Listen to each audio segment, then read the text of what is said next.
Guardians of the Galaxy went from a B-list comic book. Would you give them B-list status, Lan? C-list, maybe? Like, they weren't a big comic.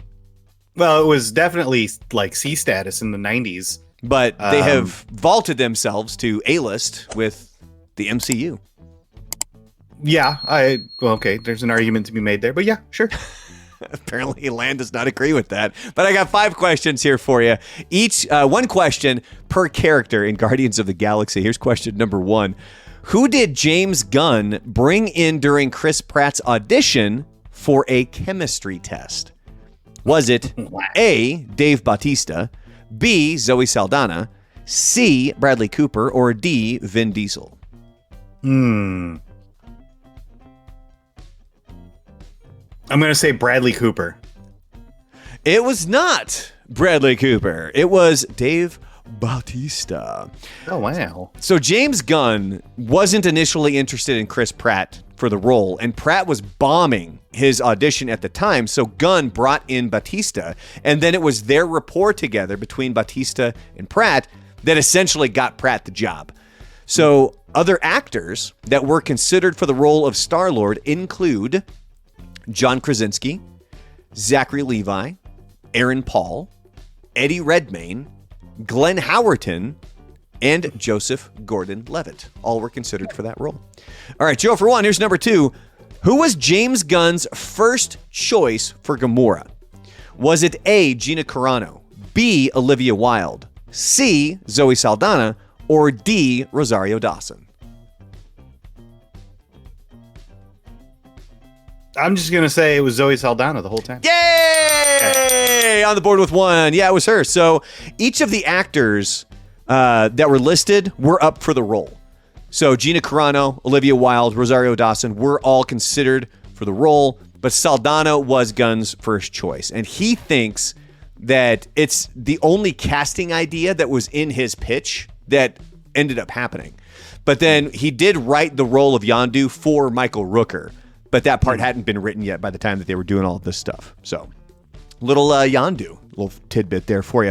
All right, you're 1 for 2. Here's number 3. What instrument did Drax play in the comic books before becoming Drax the Destroyer? Was it A, trumpet, B, saxophone, C, flute, or D, violin? C, flute.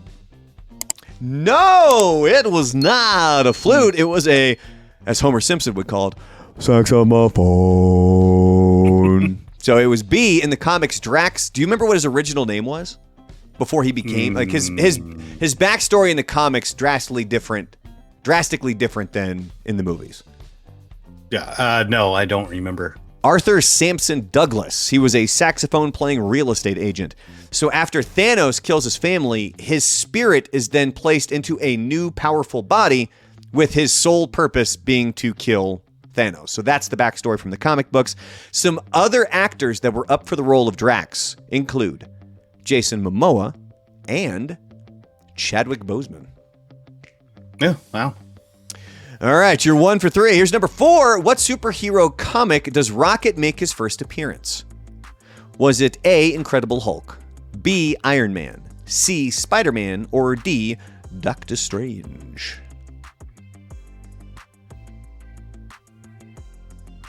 I'm just gonna say Iron Man. Ah, no, that wasn't it. That was the wrong buzzer.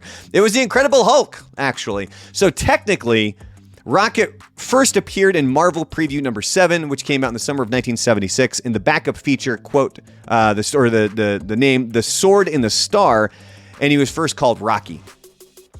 His first superhero comic was The Incredible Hulk number 271, which came out May of 1982. In that comic, we find out that Rocky was short for Rocket.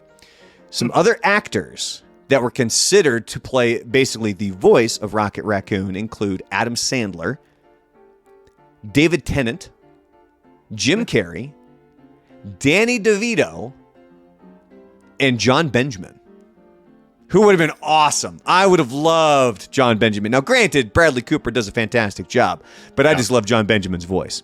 All right, you're 1 for 4. Here's number 5. In a July 1997 comic, Groot appeared in a nightmare of which superhero? Was it A, Tony Stark, B, Logan, C, Peter Quill, or D, Peter Parker? We'll just say Star-Lord, Peter Quill. Damn it! I was hoping to go with the other Peter. No, you went 1 for 5. It was Peter Parker, actually. Okay. It was the sensational Spider-Man #1. Groot first appeared in comics over a decade before pretty much the other members of Guardians of the Galaxy. He debuted in Tales to Astonish #13, which came out in November 1960.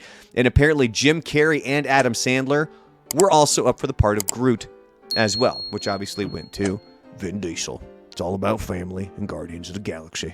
I don't know why I threw in an accent there, but there's your Guardians of the Galaxy. Big Land went 1 for 5. Hopefully you learned something here with this video. Lots more content on the way, including Star Wars and Simpsons stuff, so make sure you click and like down below. If there's anything that we got wrong, or if there's an actual specific subject that you would like a video on, make sure you put that in the comments down below.